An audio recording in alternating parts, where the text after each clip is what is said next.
Can you believe it? We are officially one step closer to achieving self-farming farms and equipment that could greatly change the way farming and the world's supply of crops is grown. This development in technology would be a huge benefit for not only farmers, but the entire world population. Additionally, we will also touch on how Australians could soon profit big from farming traditional Chinese medicine and why the UK is pushing for the implementation of worm farms across the nation. Stay tuned for all the important details. We are one step closer to self-farming. A field near you will be plowed by self-driving tractors. At a press conference last week, agricultural company John Deere debuted its new autonomous tractor, which is ready for large-scale production. The tractors are expected to be ready for purchase later this year, according to the business. Farming with these self-driving tractors will be different, and John Deere thinks that the new equipment will help bridge the gap between the world's rising population and the shrinking number of farm laborers. According to a recent news statement from John Deere, the global population is predicted to expand from around 8 billion to almost 10 billion people by 2050, boosting global food needs by 50%. Furthermore, farmers must feed this rising population with less available land and skilled labor, as well as work through the inherent variables of farming, such as changing weather and climate, soil quality fluctuations, and the presence of weed and pests. The tractor combines technology found in other John Deere tractors, such as GPS navigation, horsepower, and plows, with recent developments that make it self-driving. According to John Deere, all farmers need to do to run the equipment is set it up in their field and use their mobile device to start the tractor. The tractor will then continue working even if the farmer is not present. Imagine that, right? Farmers will be able to monitor the tractor from their mobile device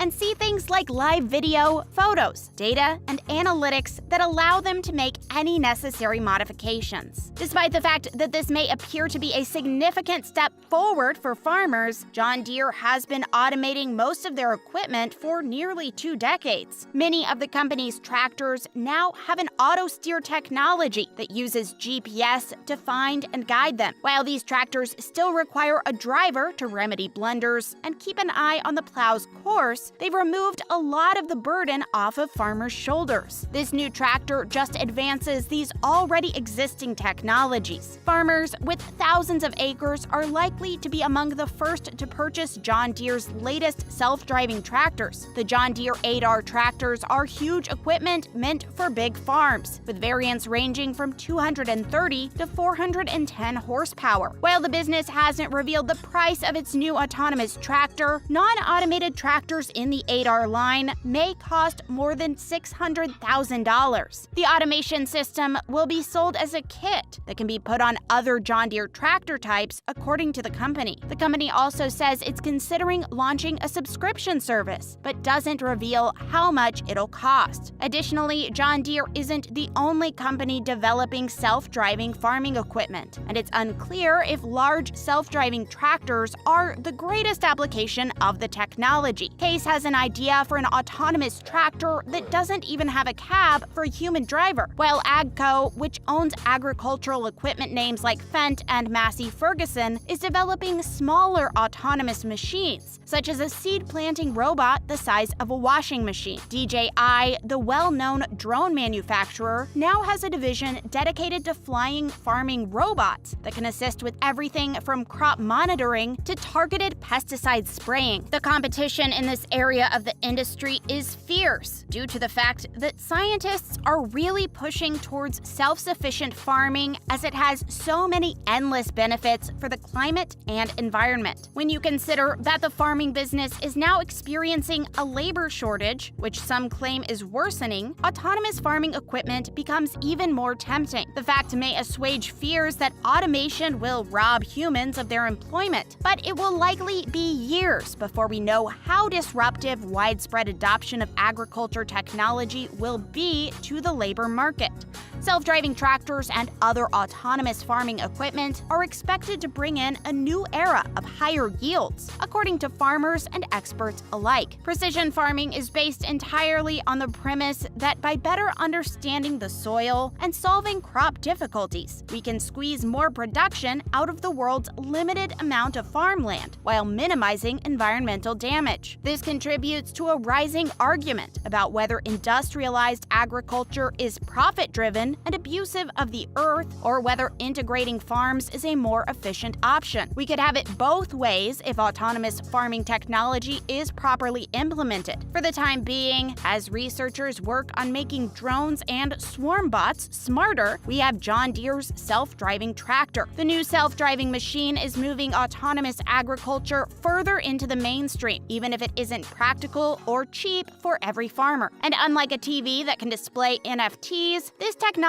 can truly aid with the world's food supply. Australian farmers could profit big off producing traditional Chinese medicine. Traditional Chinese medicine has been practiced for thousands of years, and Australia could be well positioned to profit from the $130 billion worldwide industry. According to Professor Dugald Close of the Tasmanian Institute of Agriculture, rising demand for medicinal herbs has provided an exciting opportunity for producers. These traditional plants have been utilized for generations, he added, but we've had tremendous population surges, particularly in Southeast Asia. Additionally, Professor Close is undertaking a 10-year study to see if medicinal plants such as ginseng, Chinese bellflower, and shiso can be produced in Tasmania. New crops often thrill farmers, he explained. He was extremely excited and hopeful that the project would help launch another Tasmanian agricultural success story, similar to the premium poppy and pyrethrum industries that have sprung up in recent decades. But first, he and his colleagues must demonstrate that locally grown crops are as good as those imported from Asia. As you can probably already imagine, this industry is gigantic, and we all know just how much Chinese and Asian individuals make up in our global population. If Australian farmers can nail the production of herbal Chinese medicine, this could be huge for the agriculture industry and the national economy as a whole. While there is a market for traditional Chinese medicine in Tasmania, and there are signs that it can increase, one major concern is whether local manufacture is financially sustainable. These commodities are usually gathered by hand, and profit margins may be tight due to Australia's high labor expenses in comparison to Southeast Asia. Professor Close said that they needed to look into how these crops would fit into Australia's highly industrialized agriculture system. Given that China is ultimately the largest market for these products, current trade tensions with China could be a source of concern. The Tasmanian Institute of Agriculture, on the other hand, is still concentrating on long-term advantages and chances. UK pushing the use of worm farms and their benefits. The early bird used to get the worm, but now households, schools, and even jails may have the insects delivered to their door for free if they get a move on. The urban worm community interest company UWC, founded in Nottingham, is on a mission to worm up the UK by launching an urban worm farming movement that can produce high-grade fertilizer from banana peels and old socks. The National Lottery has given the social company a £50,000 grant to send out 1,000 packs of composting worms, also known as tiger worms because of their red skin, to anyone with a DIY worm farm